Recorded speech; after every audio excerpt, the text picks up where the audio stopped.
Hello my dear student, आप सभी का हमारे यूट्यूब चैनल ड्रीम क्लासेस में स्वागत है। चलिए फटाफट जुड़ जाइए। आज का आप थंबनेल देख रहे होंगे कि 12th केमिस्ट्री का जो है टॉप 30 लघु उत्तरीय प्रश्न आपके सामने है। ठीक है, आप देख रहे होंगे, आप थंबनेल में देख रहे होंगे।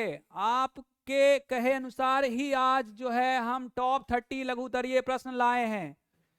ठीक है मेरे प्यारे बच्चों, गुड आफ्टरनून सभी बच्चों को एक साथ। मेरे प्यारे बच्चों, आपके पास ऑडियो वीडियो सही से जा रहा होगा। चलिए ठीक है, देर नहीं करते हुए आज का सेशन शुरू करेंगे। मेरे प्यारे बच्चों फटाफट लाइव हो जाइए और सब्सक्राइब कर दीजिए, शेयर कर दीजिए। ठीक है मेरे बच्चों, चलिए चलिए जुड़ जाइए, जुड़ जाइए मेरे बच्चों। ठीक है, फटाफट जुड़िए, आपके लिए ही लाए हैं टॉप 30 लघु उत्तरीय, टॉप 30 लघु उत्तरीय क्वेश्चन आपके लिए लाए हैं। ठीक है मेरे बच्चों, सभी को एक साथ, सभी को एक साथ गुड आफ्टरनून सभी बच्चों को मेरे तरफ से। चलिए मेरे बच्चों, आ जाइए, जुड़ जाइए फटाफट। चलिए आज का सेशन शुरू करते हैं। ठीक है मेरे प्यारे बच्चों, आज का सेशन हम शुरू कर रहे हैं।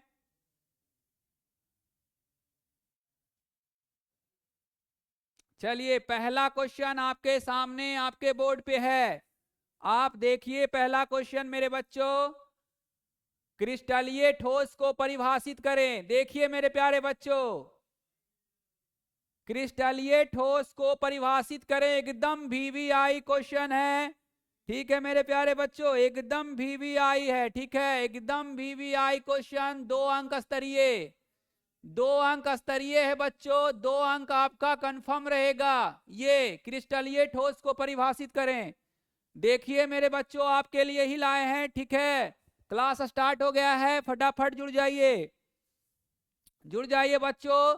पहला क्वेश्चन कह रहा है क्रिस्टलीय ठोस को परिभाषित करिए। देखिए कह रहा है वैसा ठोस जिसमें अवयवी कण, परमाणु, अणु और आयन की व्यवस्था नियमित होती है क्रिस्टलीय ठोस कहलाती है बच्चों।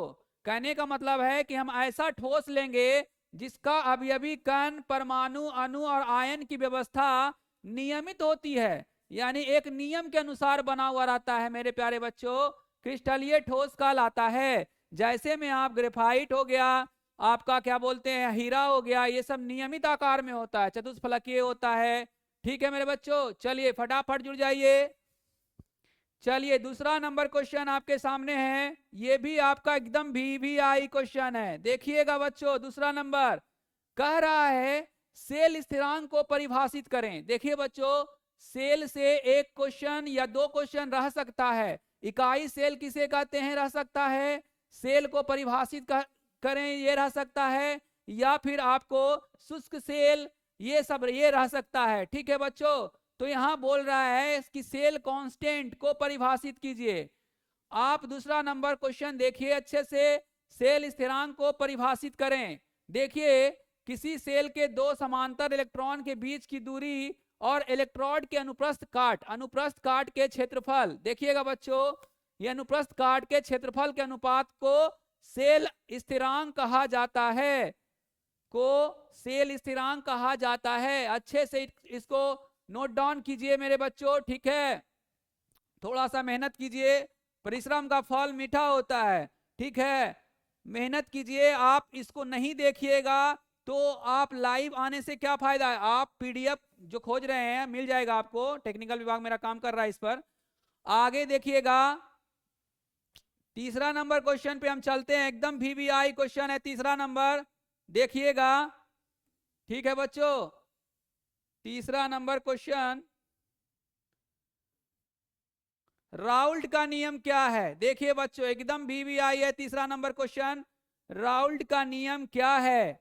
ये क्वेश्चन आप बार बार देखते होंगे, आपके सामने आता है। राउल्ट क्या था, कौन था, तो फ्रांस का वैज्ञानिक था राउल्ट। ठीक है मेरे प्यारे बच्चों, ये भी पूछ सकता है ऑब्जेक्टिव में कि राउल्ट क्या था, कहां का था, फ्रांस का था। ठीक है, फ्रांस का वैज्ञानिक था राउल्ट ने कई प्रयोग के फलस्वरूप बाष्प दाब घटक के बीच, आंशिक बाष्पशील और मोल अंश के बीच एक संबंध दिया जिसे हम राउल्ट का नियम कहते हैं। राउल्ट का नियम कहते हैं मेरे बच्चों।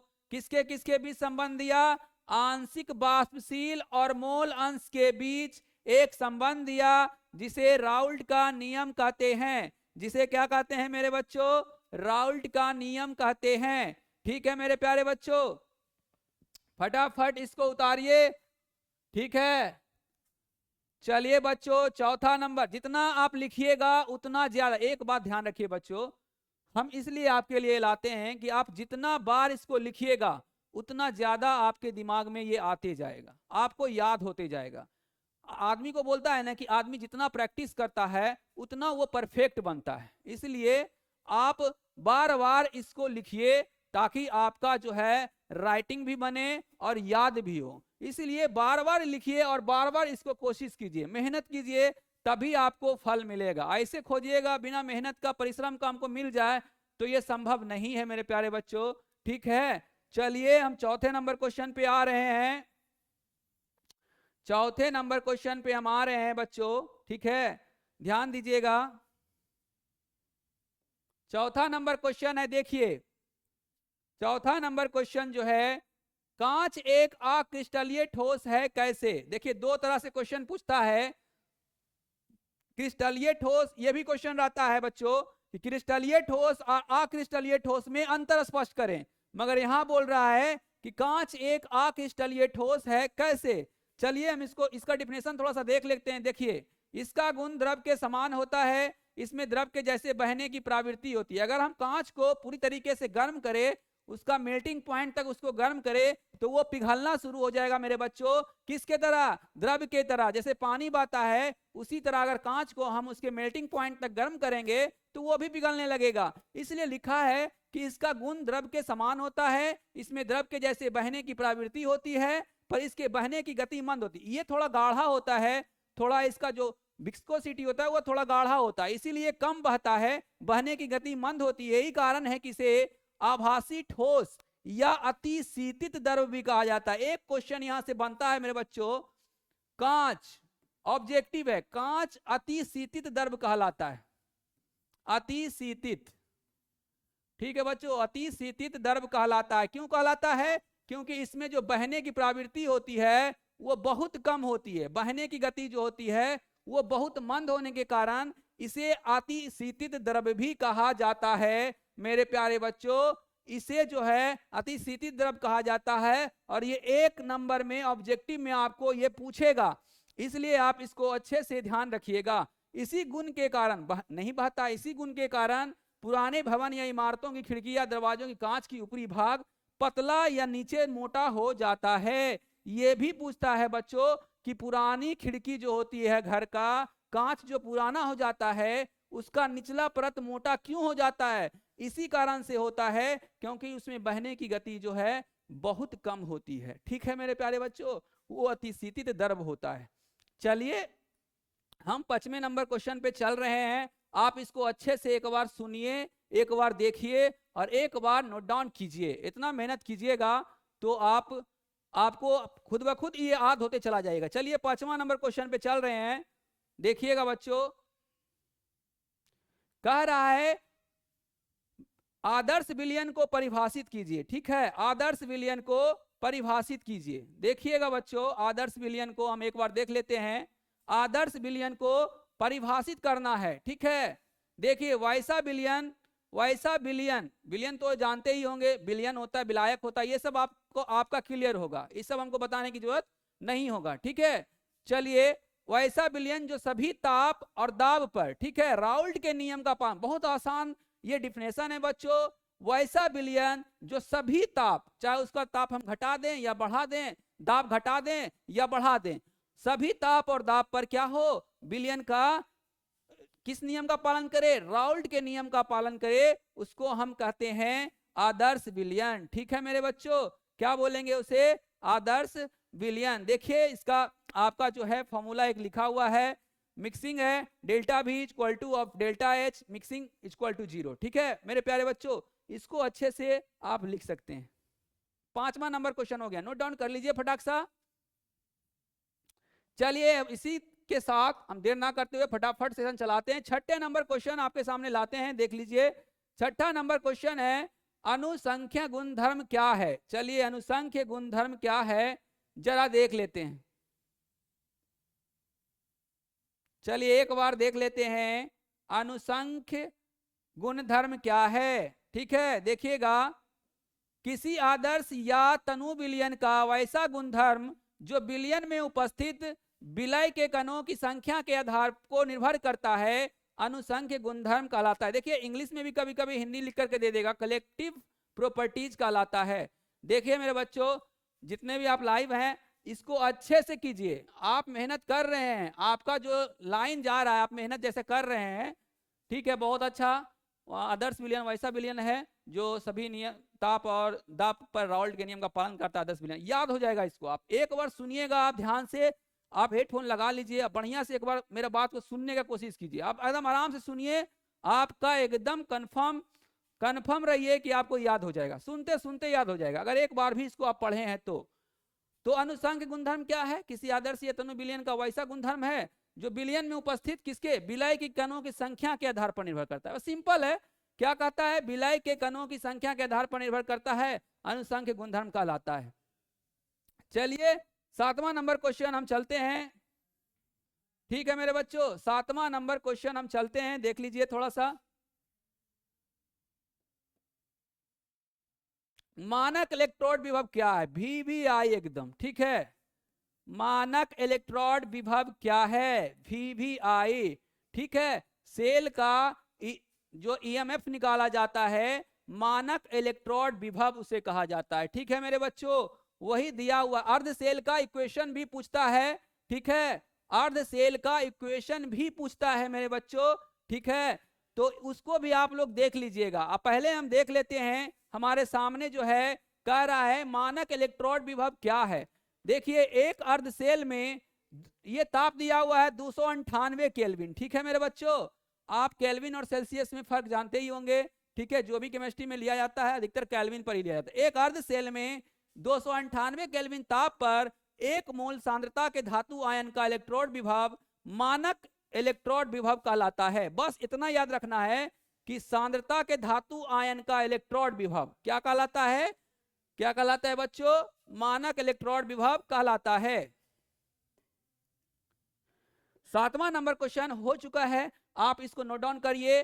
ठीक है बच्चों, अच्छे से कीजिए, आप मेरा कहना मानिए, आप इसको रिवीजन कीजिए, एक बार अपने माइंड में सबको लाइए, पक्का आपका अच्छा मार्क्स आएगा। यही सब क्वेश्चन रहेगा बच्चों, ठीक है, यही सब क्वेश्चन रहेगा। चलिए 7वां नंबर क्वेश्चन हो चुका है, 8वें नंबर क्वेश्चन पे हम चलते हैं। देखिए 8वां नंबर क्वेश्चन बच्चों, VVI एकदम VVI लिख लीजिए, एकदम छपेगा एग्जाम में। VVI फैराडे के विद्युत अपघटन के नियम को लिखें, एकदम 2 अंक कंफर्म, 2 मार्क्स एकदम लिख लीजिए। फैराडे के विद्युत अपघटन के नियम को लिखें, ठीक है बच्चों। चलिए जरा देख लेते हैं इसका डिफिनेशन को। कह रहा है किसी विद्युत अपघटय में, किसी विद्युत अपघटय में, जैसे बैटरी लगाते हैं तो उसमें विद्युत अपघटय होता है अमोनियम क्लोराइड का, ठीक है, उसी तरह बोल रहा है किसी विद्युत अपघटय में प्रवाहित विद्युत आवेश और इलेक्ट्रोड पर मुक्त। इलेक्ट्रोड क्या होता है? एक कैथोड होता है, एक एनोड होता है, बैटरी में होता होगा, आप जानते हैं बच्चों, इधर होता है किधर होता है, उसी इलेक्ट्रोड का। इलेक्ट्रोड पर मुक्त पदार्थ की मात्रा के बीच फैराडे ने संबंध दिया, जिसे फैराडे के विद्युत अपघटय का नियम कहते हैं। एकदम इजी है, आप 1-2 बार इसको रिवीजन कीजिए, 1-2 बार याद कीजिए, आपका कंफर्म ये याद हो जाएगा। बस आपको ज्यादा नहीं, एक क्वेश्चन पे 5 मिनट देना है, 5 से 10 मिनट देना है, बस रिवीजन करना है आपको, ठीक है बच्चों। गर्दा उड़ा दीजिए एकदम धर के, आप लोग एकदम विश्वास है आप लोग एकदम अच्छा करेंगे। जो भी मेरा वीडियो देख रहे हैं आपका 400 प्लस तो कोई रोकने नहीं जा रहा है इस बार। केमिस्ट्री में आप अच्छा कीजिएगा, हमको यकीन है। जब एग्जाम हो जाए तो अपना अपना मार्क्स जरूर बताइएगा कमेंट करके। चलिए मेरे बच्चों 9वां क्वेश्चन आपके सामने आ रहा है, एकदम TTI, ठीक है, एकदम इतना TTI है कि इसको नहीं अगर पढ़ के गए सोच लीजिए कुछ भी नहीं पढ़े हैं आप, ठीक है मेरे बच्चों, एकदम पढ़िए इसको, इसको पढ़कर जाना है एकदम, नहीं तो सोच लीजिए कुछ करके नहीं गए हैं एग्जाम में। ठीक है, इतना इंपॉर्टेंट है कि अगर इसको पढ़ के नहीं गए हैं तो समझ लीजिए आप कुछ भी पढ़ के नहीं गए हैं। ठीक है बच्चों, फ्रैंकल दोष एवं स्कॉटकी दोष में अंतर स्पष्ट करें। फ्रैंकल दोष एवं स्कॉटकी दोष में अंतर स्पष्ट करें मेरे प्यारे बच्चों। चलिए, ये 2 मार्क्स का है, ये 5 मार्क्स में भी पूछ सकता है, 5-5 अंतर, इसलिए आप लोग इसको अच्छे से कर लीजिए बच्चों। ठीक है, चलिए हम देखते हैं। फ्रैंकल दोष देख लेते, 2 नंबर का है इसलिए हम शॉर्ट रूप में लाए हैं इसको। वैसा दोष जिसमें अवयवी कण अपने वास्तविक स्थानों को छोड़कर अंतराकाश स्थान में फंस जाते हैं, विस्थापित हो जाते हैं या फंस जाते हैं, फ्रैंकल दोष कहलाते हैं। पहला चैप्टर में ही है मेरे प्यारे बच्चों, इसको देखिएगा आप लोग, थोड़ा सा इसका फिगर वगैरह भी समझाए हुए, अंतर भी 5 अंतर आपको मिल जाएगा। ठीक है, अगर किस्मत खराब है तब तो नहीं आएगा। ठीक है मेरे बच्चों, 99% चांस है कि आ जाएगा ये क्वेश्चन। अब एक क्या है, अब हम तो सेट क्वेश्चन कर नहीं रहे बोर्ड का, मगर जहां तक हम देख रहे हैं जो पैटर्न है पूछने का क्वेश्चन, हर साल का 10 साल का एक्सपीरियंस, 10 साल से पढ़ा रहे हैं बच्चों, उसका एक्सपीरियंस हम निचोड़ करके लाए हैं। ऐसा नहीं है कि हर साल नहीं आता है, हर साल एक ही साल 2018 में जो है क्वेश्चन गैस किया हुआ नहीं लड़ा था। अगर वैसा क्वेश्चन अगर पूछा इस बार भी, तब तो फिर कोई किसी भी टीचर का कोई भी क्वेश्चन, कोई भी गैस किया हुआ क्वेश्चन नहीं लड़ेगा, फिर तो कुछ कर ही नहीं सकता है कोई। तो बच्चों इसलिए आप कम से कम इतना भरोसा कीजिए, अरे नहीं पढ़ के जाने से अच्छा है कि कुछ पढ़ करके जाइए आप। ठीक है मेरे बच्चों, ताकि एग्जाम में ये आपको अफसोस ना लगे कि हम नहीं पढ़े। अरे पढ़े, नहीं आया तो टैलेंट आपसे कोई नहीं लेगा, अगर ये पढ़े हैं तो आपका नुकसान नहीं होगा, आपको आगे काम देगा, आप आगे जो पढ़िएगा वो भी अच्छा, वो भी आपके लिए अच्छा होगा। तो इसलिए आप ये मत सोचिए कि आएगा या नहीं आएगा, कंफर्म है, कंफर्म तो एकदम है कि ये क्वेश्चन पूछ सकता है। तो फ्रैंकल दोष हो गया बच्चों, स्कॉटकी दोष इधर है, वैसा दोष जिनमें धनायन तथा ऋणायन। देखो स्कॉटकी दोष जो है इसमें उत्पन्न हो सकता है, क्यों बच्चों, क्योंकि इसमें धन आयन भी है और ऋण आयन भी है। फ्रैंकल दोष जो है धातु में उत्पन्न होता है, स्कॉटकी दोष यौगिक। वैसा दोष जिनमें धन आयन तथा ऋण आयन दोनों एक साथ हो, धन आयन तथा ऋण आयन का एक या एक से अधिक जोड़ा गायब हो जाता है, उसको क्या कहते हैं, स्कॉटकी दोष कहते हैं मेरे बच्चों। ठीक है, एकदम इंपॉर्टेंट है, इसको आप छाप लीजिए। ठीक है, इसको आप रट लीजिए, 5 अंतर कम से कम रट के जाइए। ये हो गया, एक हो गया लायोफिबिक और लायोफोबिक, एकदम रट के जाइए। अंतर वाला में 5-6 अंतर है बच्चों, जो लगभग डीएनए आरएनए पढ़ लीजिए, ये सब आप पढ़ करके जाइए। ठीक है, चलिए बच्चों 10वां नंबर क्वेश्चन में चल रहे हैं हम। ठीक है, चलिए, विद्युत रासायनिक सेल को परिभाषित करें। ठीक है, देखिए क्वेश्चन है आपके सामने, आपके सामने क्वेश्चन है मेरे बच्चों, विद्युत रासायनिक सेल को परिभाषित करें। ठीक है, आपके सामने है, देखिए बच्चों। ठीक है, विद्युत रासायनिक सेल को परिभाषित करें, कह रहा है वैसा सेल। ठीक है बच्चों, वैसा सेल जिसके द्वारा रासायनिक ऊर्जा को, देखिएगा यहां रासायनिक ऊर्जा को, केमिकल एनर्जी को किसमें बदल देता है बच्चों, विद्युत ऊर्जा में। ठीक है, रासायनिक ऊर्जा को विद्युत ऊर्जा में बदल देता है, परिवर्तित किया जाता है, विद्युत रासायनिक सेल कहलाता है। देख लीजिए, बहुत ही हल्का, एकदम बहुत ही इजी डिफिनेशन है, इसको 1 से 2 बार पढ़िएगा, आपका एकदम कंफर्म हो जाएगा। ठीक है मेरे बच्चों, चलिए, वैसा सेल जिसके द्वारा रासायनिक ऊर्जा को विद्युत ऊर्जा में परिवर्तित किया जाता है, विद्युत रासायनिक सेल कहलाता है। इसको सर्वप्रथम गैल्वेनो और बोल्ट ने खोजा था। देख लीजिए, अगर नोट करके लिख लीजिएगा नोट, इसको सर्वप्रथम गैल्वेनो और बोल्ट ने खोजा था, इसलिए बैटरी को गैल्वेनो सेल भी कहा जाता है, गैल्वेनिक सेल भी कहा जाता है। ठीक है मेरे बच्चों, जो विद्युत रासायनिक ऊर्जा को विद्युत ऊर्जा में बदलता है उसको हम गैल्वेनिक सेल भी कहते हैं। एग्जाम में पूछता है कि गैल्वेनिक सेल किसे कहते हैं, गैल्वेनिक सेल क्या है, तो ध्यान रखिएगा, इन्हीं के नाम पर सेल के गैल्वेनिक लिखा हुआ भी है कि इन्हीं के नाम पर गैल्वेनिक या वोल्टेज सेल भी कहा जाता है। ठीक है बच्चा, इन्हीं के सम्मान में अगर ऐसा कोई काम करता है तो उनको सम्मानित किया जाता है, और इन्हीं के सम्मान में इन्हें क्या कहा जाता है, गैल्वेनिक या वोल्टेज सेल भी कहा जाता है। चलिए 10 हो गया है मेरे बच्चों, चलिए अगले क्वेश्चन पे चलते हैं फटाक साम। आपके लिए आज 30 क्वेश्चन लाए हैं, 200 क्वेश्चन का सेशन है ये, ठीक है। अगर 200 क्वेश्चन कर लेते हैं लघु उत्तरीय और दीर्घ उत्तरीय में, तो फिर इससे ज्यादा आपको पूरे बुक पढ़ने की जरूरत नहीं पड़ेगी, जहां तक हमें उम्मीद है, ठीक है बच्चों। अब खुद पर भी तो विश्वास कुछ कीजिए। चलिए बच्चों, 11वां नंबर क्वेश्चन आपके सामने है। परासरण, परासरण भी पूछता है, ऑस्मोसिस को परिभाषित करें, ठीक है। परासरण को परिभाषित करें, वीवीआई है, ठीक है। वीवीआई लिख लीजिएगा इस क्वेश्चन को। अगर याद है आपको ये डिफिनेशन तो बहुत ही अच्छा है बच्चों। परासरण को परिभाषित करें, कह रहा है, इसका डिफिनेशन कह रहा है, वैसी प्रक्रिया जिसमें अर्ध पारागरम झिल्ली से होकर विलायक के अणु शुद्ध विलायक के विलयन से और तनु विलयन से सांद्र विलयन की ओर स्वतः प्रवाहित होता है, प्रासरण कहलाता है, ठीक है। इसी विधि से क्या किया जाता है, समुद्र का पानी शुद्ध किया जाता है, ठीक है मेरे बच्चों। उल्टा प्रासरण से, ठीक है, इनवर्स ऑस्मोसिस मेथड से क्या किया जाता है, समुद्र का पानी शुद्ध किया जाता है। इजराइल एक ऐसा छोटा सा देश है, वहां जो है पानी का बहुत कमी है। वहां क्या किया जाता है मेरे बच्चों, समुद्र के पानी को ही फिल्टर कर दिया जाता है। किससे, इनवर्स ऑस्मोसिस मेथड से, जो बहुत महंगा है, हम लोग नहीं कर पाएंगे, नहीं तो हम लोग भी करते, ठीक है। तो यही प्रासरण कह रहा है कि उसमें एक टैंक बना हुआ रहता है, उसमें पानी डालता है। इसका एक मेथड है, पूरा समझाया हुआ है, आप बुक देखिए जाकर के। उतना मेरे पास अभी टाइम नहीं है कि हम आपको समझा सकें, अगर टाइम रहता तो हम पक्का आपको समझाते। एक टैंक रहता है, उसमें जो रहता है गंदा पानी या खारा पानी उसमें डाल दिया जाता है, उससे होकर जो होता है शुद्ध विलयन की ओर, तनु सांद्र विलयन की ओर स्वतः प्रभावित होता है, जिसे हम प्रासरण कहते हैं। इसी के विपरीत क्रिया कराया जाता है, उसको इनवर्स ऑस्मोसिस, उल्टा प्रासरण भी कहा जाता है। उल्टा प्रासरण भी इंपॉर्टेंट है बच्चों, इसको भी याद कर लीजिएगा। अगर क्वेश्चन बैंक है आपके पास तो देखिएगा, ये क्वेश्चन पूछा हुआ है, उल्टा प्रासरण, ठीक है बच्चों। चलिए आगे बढ़ते हैं। बेसिक आप लोग का बहुत कमजोर है मेरे बच्चों, ठीक है, इसी कारण से आपको थोड़ा सा दिक्कत हो रहा है। अदरवाइज आप जिस तरह से अभी मेहनत कर रहे हैं 2 महीना 1 महीना से, अगर 3 महीना और पहले केमिस्ट्री में मेहनत किए होते तो आपके सामने अभी कोई खड़ा भी नहीं हो पाता, इतना आप आगे रहते।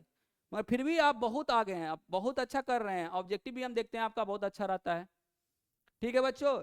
चलिए आगे देखते हैं। 12वां नंबर क्वेश्चन एकदम वीवीआई है, शायद हम एक बार और दे चुके हैं इस क्वेश्चन को। लवण सेतु क्या है, इसके कार्य को लिखें। क्वेश्चन बैंक में ये क्वेश्चन पूछा हुआ होगा, कोई साल आप देख लीजिएगा, आप लिख लीजिए टीटीआई, ये इस सेशन में हो चुका है, ठीक है। लवण सेतु क्या है, इसके कार्य, एक टैंक बना रहता है यू आकार का नली जैसा, ठीक है बच्चों, इसमें देख लीजिए लवण सेतु यू आकार का, प्रतिलेमिक यू आकार की कांच की एक नली होती है जो दोनों और सेल को जोड़ता है। इसमें अक्रिय वैद्युत अपघटय जैसे पोटेशियम क्लोराइड, अमोनियम क्लोराइड, देखिए ऑब्जेक्टिव यहां से निकल के आता है। निकल के क्या आएगा बच्चों कि लवण सेतु में क्या क्या यूज किया जाता है, तो potassium chloride, ammonium chloride, ammonium nitrate, ठीक है बच्चों, तीनों का इस्तेमाल किया जाता है। अगर ऑप्शन में तीनों रहे तो हम ऑल मारेंगे, ध्यान रखिएगा इन तीनों को। अमोनियम नाइट्रेट का संतृप्त विलयन भरा होता है। इनके कार्य भी लिखा हुआ है बच्चों, आप इनके कार्य भी लिख लीजिए, कार्य नहीं हुआ होगा, कार्य लिख लीजिए कि क्या होता है इनका कार्य। चलिए फटाफट कार्य लिख लीजिए। लवण सेतु क्या है, इनके कार्य लिख लीजिए। लवण सेतु दोनों अर्धसेलों को जोड़ता है, ठीक है बच्चों। लवण सेतु क्या करता है, दोनों अर्धसेल को जोड़ता है। लीजिए एकदम छाप लीजिए फटाफट, फटाफट बाबू लोग, बहुत अच्छा, बहुत अच्छे। सभी को एक साथ हेलो मेरे प्यारे बच्चों, ठीक है। हमारी यही कामना है कि आप तरक्की कीजिए, जिससे हमारा भी सर जो है गर्व से ऊंचा हो कि नहीं, हम आप लोग को पढ़ाए, आप लोग कुछ अच्छा कर पाए। अगर कोई अब स्टूडेंट अच्छा करता है तो टीचर को भी उतना गर्व महसूस होता है जितना स्टूडेंट को। तो हमारी कामना यही है कि आप अच्छा करिए, मेहनत कीजिए, ठीक है। चलिए बच्चों, तो ये आपका हो गया तीनों कार्य लवण सेतु। चलिए 13वां नंबर क्वेश्चन में हम चल रहे हैं। 13वां नंबर क्वेश्चन आपके सामने आपके बोर्ड पे है। विद्युत रासायनिक तुल्यांक क्या है। अब आ गया तुल्यांक, ठीक है बच्चों। विद्युत रासायनिक तुल्यांक क्या है, ये भी इंपॉर्टेंट क्वेश्चन है। आप इसको भी देख लीजिए। ठीक है, बोल रहा है कि विद्युत रासायनिक तुल्यांक क्या है, तो किसी विद्युत अपघटय में एम्पियर विद्युत धारा या कूलम्ब आवेश, देखिए कूलम्ब जो है आवेश का ऐसा यूनिट है और विद्युत धारा का एम्पियर है, फिजिक्स में आप पढ़े होंगे बच्चों। ठीक है, किसी विद्युत अपघटय में विद्युत धारा या आवेश 1 सेकेंड के लिए, ठीक है, ये एम्पियर आप नहीं लिखिएगा, ये कूलम्ब भी नहीं लिखिएगा, डायरेक्टली लिखिएगा किसी विद्युत अपघटय में विद्युत धारा या आवेश 1 सेकेंड के लिए प्रवाहित किया जाता है तो इलेक्ट्रोड पर मुक्त हुए पदार्थ की मात्रा वैद्युत रासायनिक तुल्यांक कहलाता है। ठीक है मेरे बच्चों, ये दोनों जो है ऐसा यूनिट दिया हुआ है, आप नहीं लिखिएगा, एम्पियर नहीं लिखिएगा और कूलम नहीं लिखिएगा, छोड़ दीजिएगा। आप डायरेक्टली लिखिएगा कि किसी विद्युत अपघटय में विद्युत धारा या आवेश 1 सेकेंड के लिए, कितना सेकेंड के लिए बच्चों, 1 सेकेंड के लिए प्रवाहित किया जाता है तो इलेक्ट्रोड पर मुक्त हुए पदार्थ की मात्रा वैद्युत रासायनिक तुल्यांक कहलाता है। ठीक है मेरे प्यारे बच्चों, एकदम 2 बार पढ़िए, आपको याद हो जाएगा। और सबसे अच्छा टाइम पढ़ने का है सुबह 4 से 6। आपको जो सब्जेक्ट सबसे ज्यादा हार्ड लगे उसको सुबह 4 से 6 एकदम रट्टा मारिए।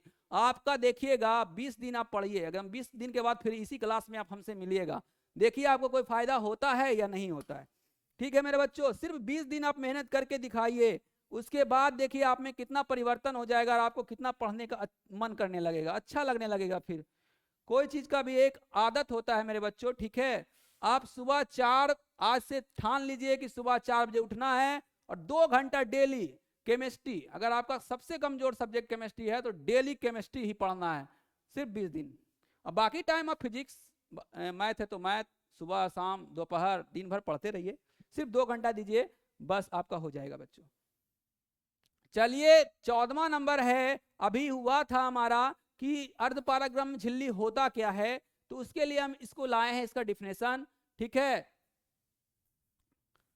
उसका डिफिनेशन लाए हैं, अर्धपारगम झिल्ली VVI एकदम है।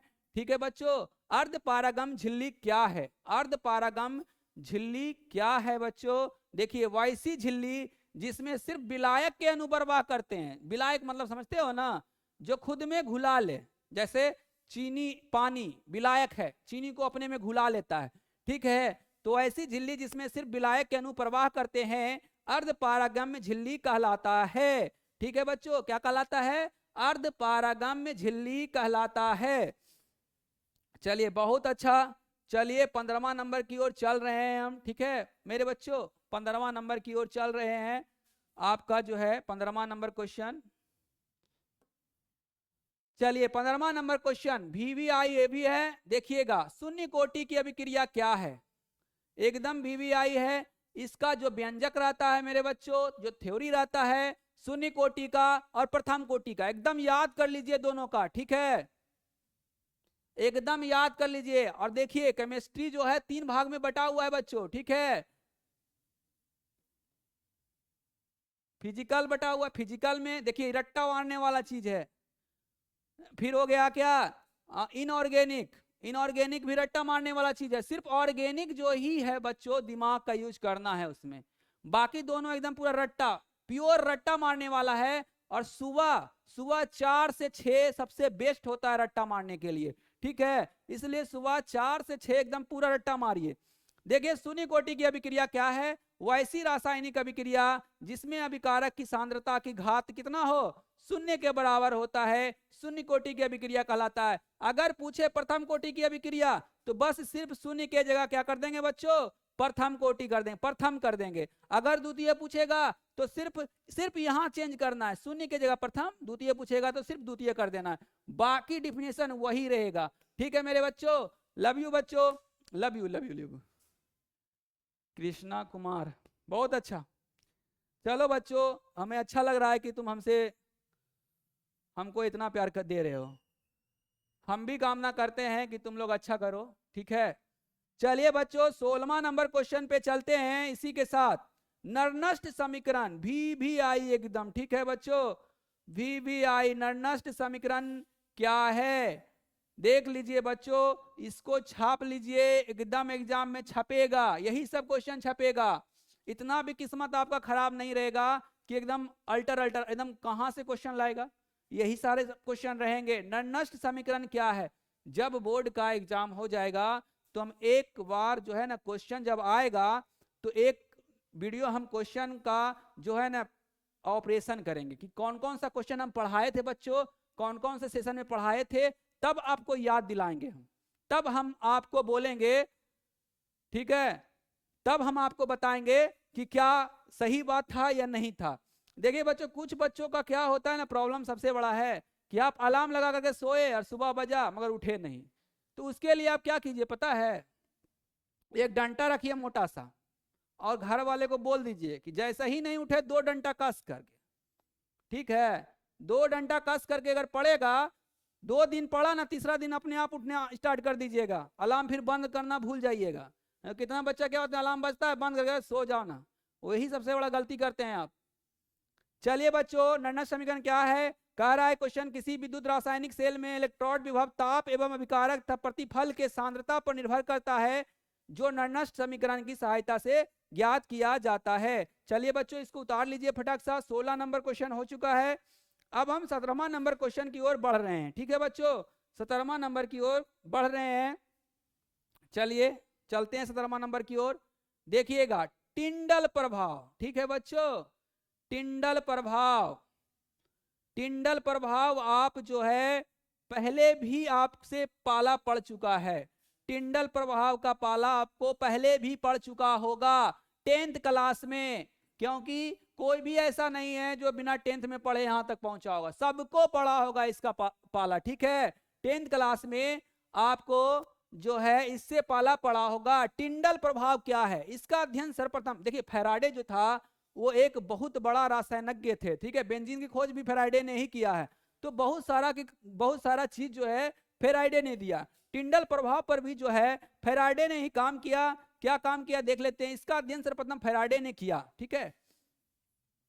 काम का बात यहां से शुरू होता है, इसका विस्तार पूर्वक अध्ययन टिंडल ने किया। देखिए इसका अध्ययन सर्वप्रथम जो है कौन किया था, फैराडे ने, मगर इसका विस्तार पूर्वक अध्ययन जो है टिंडल किया था, इसलिए इसको टिंडल का प्रभाव कहा गया। इसके अनुसार कोलाइडी विलयन द्वारा प्रकाश परिकर्णन होता है, ठीक है, क्या होता है, प्रकाश का स्कैटरिंग होता है, स्कैटरिंग होता है जिसको हम परिकर्णन कहते हैं। आप लोग देखे होंगे बच्चे, कहीं पे अगर धूप है और आपका दरवाजा में छेद है या खिड़की में छेद है, तो आप देखते हैं वहां से प्रकाश जब आता है तो उसमें देखते होंगे धूल कण चलते हुए, नहीं तो कभी गौर करके देखिएगा कि जब खिड़की से वो प्रकाश जाता है फूटा हुआ छेद से, तो वहां पे आप प्रकाश के साथ साथ धूल कण भी चलते हुए देखते होंगे, वही होता है क्या, प्रकाश का परिकर्णन, ठीक है, उसी को कहते हैं हम प्रकाश का परिकर्णन, जिसे हम क्या कहते हैं, टिंडल प्रभाव। जो प्रकाश का परिकर्णन होता है वही कहलाया टिंडल का प्रभाव। इससे ऑब्जेक्टिव भी बनता है बच्चों, ठीक है, याद रखिएगा।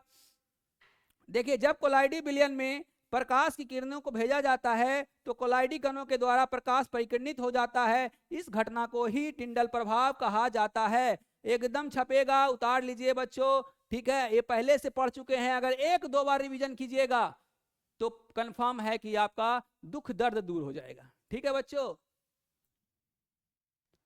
बहुत अच्छा सभी बच्चों। चलिए अगले क्वेश्चन पे चलते हैं, 18वां नंबर क्वेश्चन पे हम चल रहे हैं, ठीक है मेरे बच्चों, 18वां नंबर क्वेश्चन पे चल रहे हैं, देखिएगा, ठीक है, 18वां नंबर क्वेश्चन पे चल रहे हैं। चलिए 18वां नंबर क्वेश्चन आपके सामने है, वैद्युत संयोजकता को परिभाषित करिए। चलिए वैद्युत संयोजकता क्या है जरा हम देख लेते हैं। वैद्युत संयोजकता के बारे में आपको हम थोड़ा सा बता दे रहे हैं। चलिए आप देखिए, अक्रिय गैस क्या होता है बच्चों, आपको पता ही होगा, अक्रिय गैस 6 है, हीलियम है, नियॉन है, ऑर्गन है ना बच्चों, जेनन है, क्रिप्टन है ना, इसको याद रखिएगा, रेडॉन है ना। अपने निकटतम अक्रिय गैस के जैसा इलेक्ट्रॉनिक विन्यास को प्राप्त करने के लिए कोई तत्व जितने इलेक्ट्रॉन का त्याग या ग्रहण करता है वैद्युत संयोजकता कहलाता है। एकदम VVI है, ऑब्जेक्टिव भी पूछ सकता है बच्चों, ठीक है। कह क्या रहा है, जैसे ऑक्सीजन है, क्या है ये, इसका हो जाएगा 2 और 6, इसको कितना इलेक्ट्रॉन चाहिए, 2 इलेक्ट्रॉन चाहिए, इसको किसी से 2 इलेक्ट्रॉन लेना है। जब 2 इलेक्ट्रॉन लेना रहेगा तो क्या हो जाएगा, ये माइनस चार्ज पे चला जाएगा, इसीलिए देखता होगा ऑक्सीजन पे 2 माइनस रहता है, ठीक है मेरे बच्चों, क्योंकि ये 2 इलेक्ट्रॉन किसी से लेता है, ना कि किसी 6। देखिए अक्रिय गैस पूरा करने के लिए ये क्या कर सकता है, अक्रिय गैस का इलेक्ट्रॉनिक विन्यास होता है 2 8 2, इस तरह से रहता है। बाहरी कक्षा में इसका पूरा रहता है, तो पूरा करने के लिए या तो 6 ही देगा किसी को, या किसी से 2 लेगा। तो 2 लेना आसान है या 6 देना? 6 देना मुश्किल है, कोई 6 लेना नहीं चाहेगा। कौन ज्यादा कर्ज लेना चाहता है? कोई नहीं, तो इसलिए वो 2 ले लेता है। ठीक है बच्चों, बहुत ही अच्छा लग रहा है कि आप लोग मेहनत कर रहे हैं। ठीक है, चलिए बच्चों आप ध्यान से इसको देख लिए, समझ गए होंगे 18वां नंबर क्वेश्चन। चलिए 19वां नंबर क्वेश्चन में चलते हैं, फटाफट एकदम फटाफट चल रहे हैं 19वां नंबर में। ठीक है, ध्यान से देखिएगा। चलिए 19वां नंबर क्वेश्चन आपके सामने है। देखिए O2 का क्वथनांक, इस टाइप का क्वेश्चन एग्जाम में पूछेगा। O2 का क्वथनांक O2 प्लस यानी 2 प्लस से अधिक होता है, क्यों? क्या कारण है बताइए। देखिए बच्चों O2 का जो बंधन होता है, जो O2 का बंधन होता है, ठीक है बच्चों, O2 प्लस की अपेक्षाकृत अधिक होता है। यही कारण है कि O2 का क्वथनांक भी क्या होता है, O2 प्लस से अधिक होता है। O2 का बंधन O2 प्लस की अपेक्षा अधिक होता है, इसी कारण से O2 का क्वथनांक भी O2 प्लस से अधिक होता है। मेरे प्यारे बच्चों इसको उतारिए, आगे बढ़ रहे हैं। 20वां नंबर भी क्वेश्चन जो है वेरी वेरी इंपॉर्टेंट है, और इस जो हम सेशन ले रहे थे अगला वार लघु उत्तरीय का, उसमें ये क्वेश्चन था। आप याद है आपको तो फटाफट आप देख लीजिए एक बार, एकदम फटाफट देखिए। लिगेंड्स को परिभाषित करें। ठीक है, जब हम जटिल यौगिक बनाएंगे या उसका नामांकन करेंगे तो उसी के बीच में एक लिगेंड्स रहता है। ठीक है बच्चों, उसी को बोल रहा है कि परिभाषित करें। वैसा अणु या आयन, ठीक है, जिसके पास कम से कम 1 इलेक्ट्रॉन का निर्जन युग्म उपस्थित रहता है, जो कॉम्प्लेक्स कंपाउंड, देखो बात की है ना जटिल यौगिक का, यही है कॉम्प्लेक्स कंपाउंड। इससे आपको 5 नंबर, कभी कभी 2 नंबर, कभी कभी 7 नंबर पूछता है आयुपिक नेम लिखने के लिए, क्योंकि कॉम्प्लेक्स कंपाउंड का आयुपिक नेम लिखिए, के निर्माण में इलेक्ट्रॉन डोनर का कार्य करता है, लिगेंड्स कहलाता है। चलिए बच्चों आगे बढ़ते हैं, 20 नंबर हो गया है, 21 नंबर पे चलते हैं फटाक सा। डायलिसिस क्या है? BVI question, dialysis. ठीक है बच्चों, डायलिसिस क्या है? BVI, अगर बायोलॉजी के कोई स्टूडेंट हैं तो उनके लिए और ज्यादा इंपॉर्टेंट। ठीक है, डायलिसिस क्या है? यह कोलाइडिक घोल को अशुद्ध से शुद्ध करने की विधि है। कोलाइडिक घोल में अशुद्धि के रूप में क्रिस्टलाइट के कण हो सकते हैं, इन्हें हटाने के लिए डायलिसिस का प्रयोग किया जाता है, जो हमारे शरीर में भी होता है। ठीक है, किडनी जब खराब हो जाता है, हमारा वृक्क खराब हो जाता है, तो डायलिसिस ही किया जाता है, और हमारे शरीर के अंदर भी यही क्रिया होता है। इसीलिए बोला जाता है कि अगर आप केमिस्ट्री बढ़िया से पढ़ लिए हैं तो आप डायलिसिस करवा सकते, डायलिसिस के बारे में आप अच्छे से समझ सकते। क्या कर रहा है, यह कोलाइडिक घोल के अशुद्धि को शुद्ध करने की विधि है। जो हमारे अंदर अशुद्धि रहता है कोलाइडिक घोल, उसको क्या किया जाता है, शुद्ध किया जाता है बच्चों। चलिए अगला क्वेश्चन पे चलते हैं, 22वां नंबर क्वेश्चन। बार्नर का उपसंयोजक सिद्धांत क्या है? बार्नर का उपसंयोजक सिद्धांत क्या है? देख लीजिए बच्चों, इसके बारे में पूरे विस्तार से बताया गया है इस क्वेश्चन में। 1853 ईस्वी में अल्फ्रेड बार्नर, देख लीजिए इसको लिख लीजिएगा। ठीक है, 1853 ईस्वी में क्या है, अल्फ्रेड बार्नर ने उपसंयोजी यौगिक के निर्माण से संबंधित एक नियम का प्रतिपादन किया, जिसे बार्नर का उपसंयोजिक सिद्धांत का। कितना आसान है बोलिए, एक बार आप देखिएगा इसको अच्छे से, एक बार आप अच्छे से देखिएगा तो पक्का है कि ये आपको याद हो जाएगा। ठीक है मेरे बच्चों, बहुत अच्छा, बहुत अच्छा लग रहा है कि आप हम जुड़े हुए हैं हमसे। शेयर कीजिए, लाइक कीजिए। ठीक है बच्चों, चलिए आगे बढ़ते हैं, 23वां नंबर क्वेश्चन पे आ रहे हैं हम। ठीक है, देखिए बच्चों, ऑक्सीकरण संख्या निकालने के लिए हम आपको बताए हैं। चलिए आप देख लीजिए ऑक्सीकरण संख्या निकालने के लिए। ठीक है, और बताइए HClO4 में क्लोरीन का ऑक्सीडेशन नंबर ज्ञात कीजिए। ठीक है, क्लोरीन है बच्चों, मिस प्रिंटिंग है यहाँ पे। ठीक है, यहाँ पर मिस प्रिंटिंग है, क्लोरीन है। ठीक है, HClO4 में क्लोरीन का ऑक्सीडेशन नंबर, जल्दी जल्दी कमेंट कीजिए फटाफट। ठीक है बच्चों, ऑक्सीडेशन नंबर देखिए, जिसका निकालना रहता है उसको x मान लेते हैं, हाइड्रोजन का +1 होता है और ऑक्सीजन का -2 गुना 4 हो जाएगा। क्या हो जाएगा, +1 + x -8 = 0। x equal to 7 plus 7 क्या हो जाएगा बच्चों, क्लोरीन का ऑक्सीडेशन नंबर +7 हो जाएगा। ठीक है बच्चों, चलिए आगे बढ़ते हैं बच्चों 24वां नंबर क्वेश्चन में। ठीक है, प्रभावकारी EN नंबर, देखिए एकदम इंपॉर्टेंट क्वेश्चन है। आप क्वेश्चन बैंक निकाल करके देख लीजिए, आपसे पूछा होगा कि EN नंबर क्या होता है। EN नंबर, ठीक है, प्रभावकारी परमाणु संख्या, ठीक है, इफेक्टिव, ठीक है, इफेक्टिव नंबर पूछता है, प्रभावकारी परमाणु संख्या, इफेक्टिव एटॉमिक नंबर, ठीक है, प्रभावकारी परमाणु संख्या। देख लीजिए बच्चों, इसकी जानकारी सर्वप्रथम सिग्विक, इसको लिख लीजिएगा बच्चों, इसकी जानकारी सर्वप्रथम सिग्विक ने दिया। जटिल यौगिक के केंद्रीय धातु में उपस्थित इलेक्ट्रॉन की संख्या के योगफल को क्या कहते हैं, प्रभावकारी परमाणु संख्या कहते हैं बच्चों। एकदम आसान है, ठीक है, इसकी जानकारी सर्वप्रथम सिग्विक ने दिया। जटिल यौगिक, जो जटिल यौगिक बनता है मेरे बच्चों, जटिल यौगिक जो बनता है, ठीक है, जटिल यौगिक जो बनता है उसके केंद्रीय धातु में उपस्थित इलेक्ट्रॉन की संख्या के योगफल को प्रभावकारी परमाणु संख्या कहते हैं। ठीक है मेरे बच्चों, चलिए आगे बढ़ रहे हैं हम 25वां नंबर क्वेश्चन में। ठीक है, 25वां नंबर देखिएगा फटाक सा, पेप्टीकरण को परिभाषित करें, पेप्टीकरण को परिभाषित करें। देखिए बच्चों, पेप्टीकरण VVI भी कर लीजिए, पेप्टाइजेशन पूछता है, ठीक है, पेप्टाइजेशन क्या है, पेप्टीकरण को परिभाषित करें। देखिए, किसी जाते अवक्षेप को विद्युत अपघटन की थोड़ी सी मात्रा को की उपस्थिति में परिक्षेपण माध्यम के साथ मिलाकर कोलाइडी बनाने की विधि को पेप्टीकरण कहा जाता है।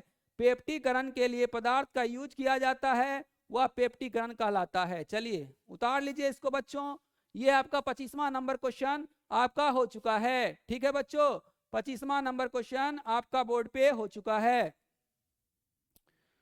चलिए अगले क्वेश्चन पे चलते हैं। ठीक है बच्चों, अगले क्वेश्चन पे हम चल रहे हैं। आप देखिए अगला क्वेश्चन 26वां नंबर क्वेश्चन आपके सामने है।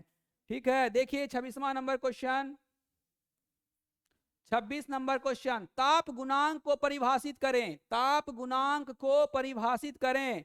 देखिए बहुत ही अच्छा क्वेश्चन है, बहुत ही प्यारा क्वेश्चन है। ताप गुणांक को परिभाषित करें, क्या कह रहा है बच्चों, ताप गुणांक को परिभाषित करें। देखिए किसी अभिक्रिया को 10 डिग्री सेल्सियस ताप पर मापे गए वेग स्थिरांक के अनुपात को ताप गुणांक कहते हैं। ताप गुणांक बराबर के +-10 होता है। ताप गुणांक के बराबर के +-10 होता है। ठीक है मेरे बच्चों, बहुत ही छोटा डिफिनेशन है, आप इसको नोट डाउन भी कर सकते हैं, इसको आप नोट डाउन भी कर सकते हैं मेरे बच्चों, कोई ज्यादा तकलीफ देने वाला बात नहीं है। ठीक है, उससे क्या होगा, आपका रिवीजन भी होगा।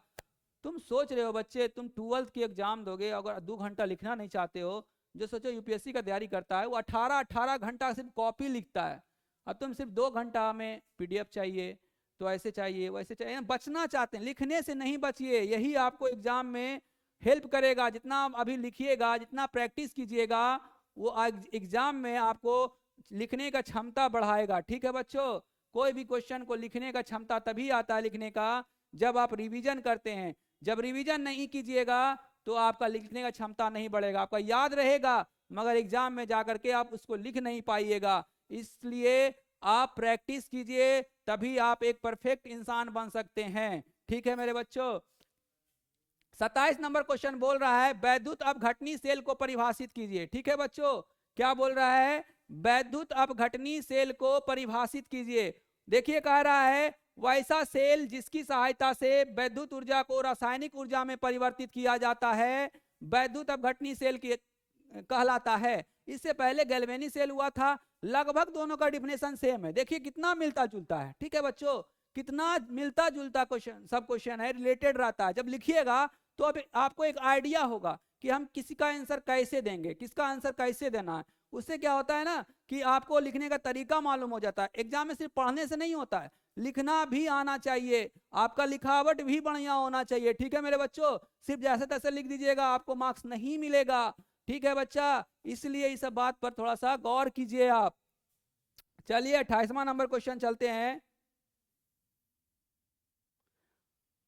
चलिए देखिएगा, फिर वही आ गया शून्य कोटि, अभी हम पढ़ाए थे। अब आया है प्रथम कोटि की अभिक्रिया क्या है। प्रथम कोटि एकदम इंपॉर्टेंट है, इससे ज्यादा जो 5 नंबर में पूछेगा वो पूछेगा इसका व्यंजक निकालिए, व्यंजक प्राप्त करें, प्रथम कोटि के व्यंजक को प्राप्त करें, ये ज्यादा इंपॉर्टेंट एकदम एकदम टीटीआई है इस बार के लिए। ठीक है बच्चों, चलिए प्रथम कोटि का अभिक्रिया देख लेते हैं। कह रहा है वैसी रासायनिक अभिक्रिया जिसमें अभिक्रिया का वेग अभिकारक के सांद्रण के प्रथम घात, देखिए हम बोले थे कि आप एक शून्य कोटि का याद कर लीजिए, खाली जहां शून्य रहेगा वहां प्रथम कर दीजिएगा।